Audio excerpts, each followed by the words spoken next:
If you are ever on the fence, wondering if you should go no contact with your family, but specifically your parents, the answer is yes. Because the fact that you're even thinking about it lets me know that there's been a lot of built up trauma and a lot of things that you have dealt with for a long time. And now you're contemplating, is it worth it? Am I going to be punished if I cut my parents off? Is my family going to look at me differently? Are my kids going to look at me differently? Like, you start thinking about how other people are going to feel if you make a decision for yourself. And that is going to be one of the biggest things that's going to delay your healing because you're worried about how other people are going to view you. That's number one. Two, you're going to experience a lot of guilt because you don't want to do it. You know what I mean? But you have to. It's like your hand is forced. You're going to have to cut a certain person off for your own healing. You cannot love somebody past their traumas. You can't make people treat you how you need to be treated. You know, you just cannot do that. And for your own mental health, your own sanity, your own peace of mind, you have to do what's best for you. And sometimes that's cutting the cord. You've had enough conversations. You've told people where they have messed up or what they've done to you to hurt you. You've tried to mend the relationship. At some point you have to snap out of it and realize, like, it's over, and then mourn that person while they're here. That is one of the most difficult things to do, is to let go of somebody while they're still here. It's easier when they're no longer here because you know for sure that chapter is closed. So in a sense, you can handle it better versus somebody still being alive and you not being able to contact that person because it's not healthy. You're going to keep going down that toxic road and keep putting yourself in that situation because you want the relationship. You want to be connected to that person, but eventually you're going to see it's doing more damage than anything. I'm going to have to let this person go.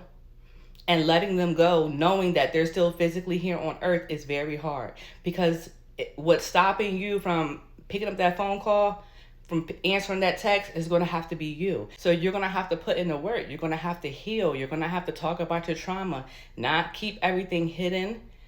There's no such thing as sweeping things underneath the rug and keeping secrets and being afraid to expose how you've been treated. You can't control how you've been treated, but you also should not be silenced and monitored and feel like you can only say certain things because you're going to destroy other people's image. You're not in control of other people's problems.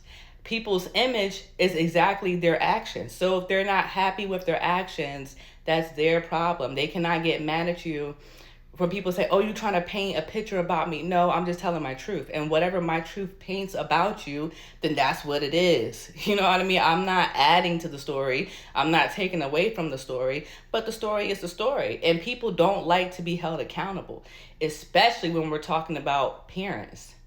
My generation, a lot of parents, they did not raise their kids. Their parents raised us. We were raised by a lot of our grandparents.